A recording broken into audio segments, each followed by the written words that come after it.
నేను రథంపై యాత్ర చేస్తున్నప్పుడు ఎన్నోసార్లు మార్గంలో ఆగుతూ ఉంటాను, చూస్తూ ఉంటాను.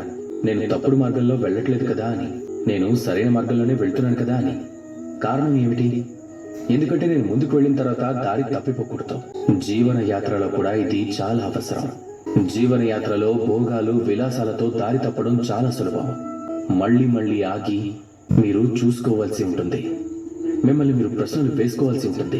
నేనిప్పుడు చేస్తున్న పని ముందు నేను చెయ్యాలనుకున్న పనేనా అని, నేను జీవించాలి అనుకున్న జీవితమే ప్రస్తుతం నేను జీవిస్తున్నానా అని. ఒకవేళ ఈ ప్రశ్నకు సమాధానం అవును అయితే అప్పుడు ముందుకు వెళ్ళండి, లేదంటే ఆగిపోయి సరి చేసుకోండి. గుర్తు పెట్టుకోండి, ఈ సృష్టి చాలా జటిలమైనది. అలాగే దానిలో దారి తప్పటం చాలా సులభం. పదే పదే మధ్యలో ఆగుతూ మంచి చెడుల గురించి ఆలోచించడం చాలా అవసరం. మీరు కూడా అదే చేయండి. అలాగే నాతో పాటు ప్రేమతో చెప్పండి, రాధా కృష్ణ.